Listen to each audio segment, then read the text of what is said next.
Hello, everyone. Welcome to episode 9 of Chatting with Anthony. The prompt for today's episode is going to be a fairly simple one. It is, should you exercise? A couple things to consider in regards to this question. First one is able versus want. For example, most people can exercise, but there are a few people, like think of someone with cerebral palsy that's like attached to a wheelchair.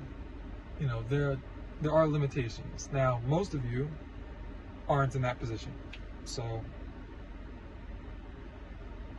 I guess what I'm trying to say is I know that most of you guys watching this are able to exercise. That's just the reality of it.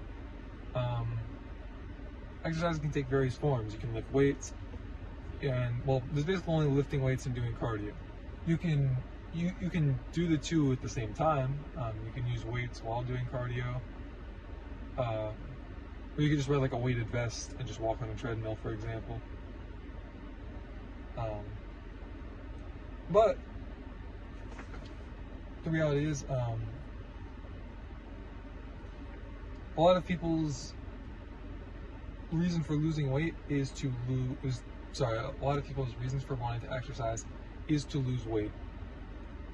If you want to lose weight, if you want to lose fat, you won't need to create a calorie deficit. That's the only way that you can really do it. You can lose weight by just, for example, if you just regularly eat carbohydrates, if you just went on keto for a little bit, or you just fast, but if you stop eating carbohydrates, your body weight will go down by a considerable amount, likely. Because that is how the carbohydrates attach to water, I think it is.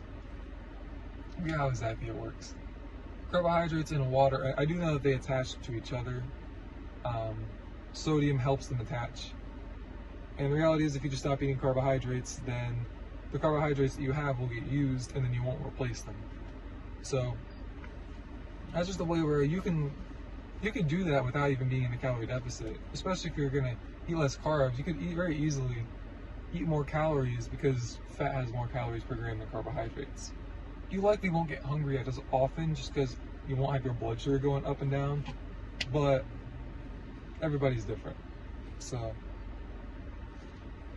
I guess reasons for exercising, I would like to I would like to bring to your guys' attention. One of them is improved heart health. I mean, at this point I'm going to say, for whatever it's worth to you, we were created to, move around. We weren't created to just sit at desks all day. I'm not saying there's anything like wrong if you work a desk job, but the reality is you were designed to be active. There's a reason you have feet and legs, and people who can't use them normally are considered to have disabilities. Like your body was created to handle the stresses that come with being active. So naturally there are health consequences if you just aren't active at all. Doesn't mean you have to go crazy and run 10 miles a day. Well, I shouldn't call that going crazy, but just because you are very active or only like a little bit active, it doesn't mean you could be just as unhealthy running 10,000 steps a day. I guess 10 miles a day is what I'm trying to say. But the reality is, yes, exercising does keep your heart healthy, and you need your heart and your brain to function. And it also, in my opinion, it helps clear your mind. That's just personal anecdote. But it does also provide better stamina. Better cardiovascular stamina means that you will it makes it easier to get stronger, because when you're lifting the weights, you're less likely to give out because you're out of breath compared to just running out of like strength in whatever muscles you're exercising. So those two do go hand in hand.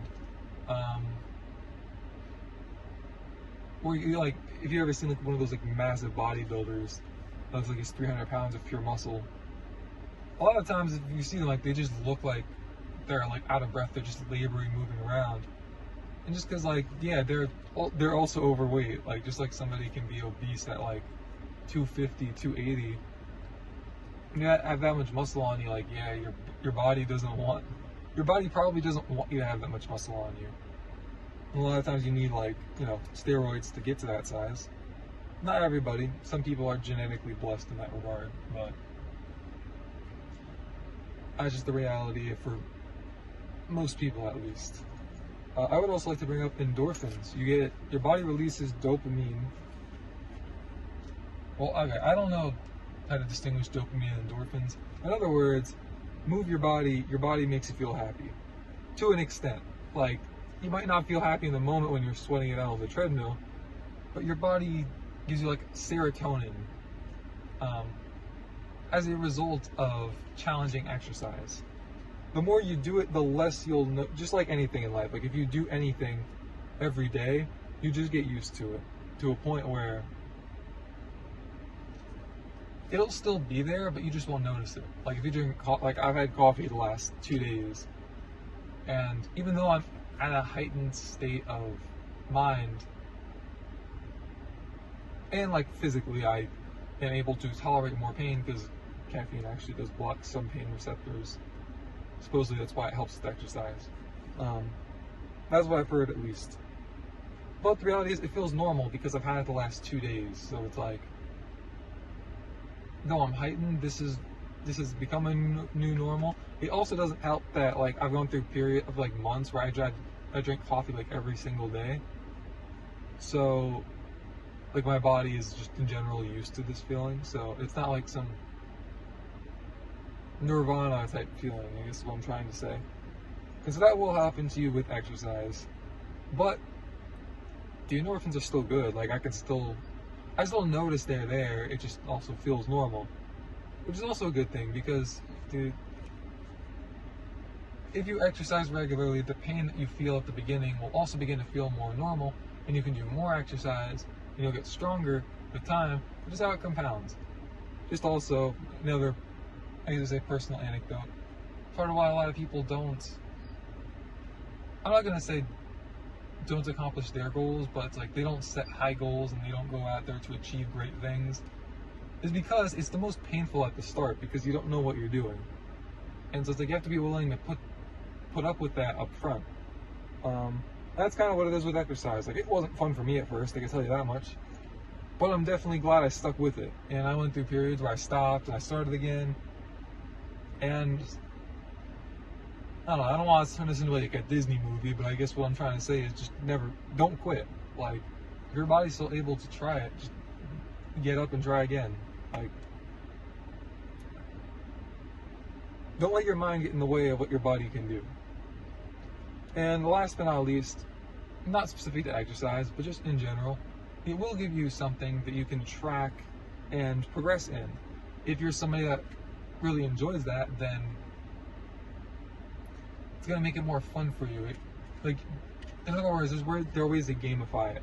You can track how much you're doing, how much weight you're lifting with each exercise, and with time you should be able to see the numbers go up in terms of the reps and the weight, or both. Though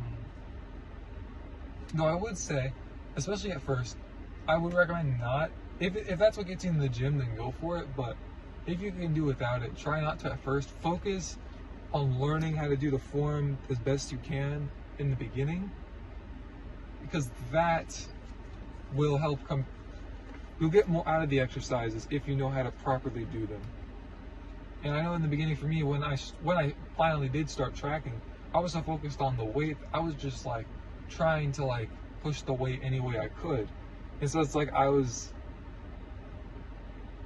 doing like a chest press or like a bench press, I guess you could say.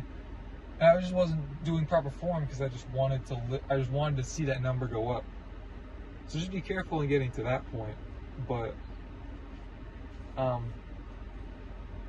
guess all in all, what I'm trying to say is get yourself into the gym if you don't already go regularly. You don't have to exercise You don't have to exercise, say, like 5 times a week. Even if just going like once or twice is what gets you started. Like, don't think that you're gonna have it all together when you start. You don't. I don't. You don't. Nobody does. So what I'm trying to say is just start. Like, the reality is the gym isn't something you need to have some massive commitment to. If it's like a gym you're signing up for, like if you have a community gym in your neighborhood, then perfect. If not, then and you want to sign up for a gym, then you have to worry about what strings attached they're going to try to get you with. But there are a lot of, like, Planet Fitness, for example. Like, that's literally, that's where I exercise. So what I'm trying to say is, give it a shot, because worst case scenario, you just end up not going back. There isn't a whole lot of risk involved in this. Again, your body was made to do this, quite literally. So, I hope you guys have a wonderful day. Stay safe. God bless you.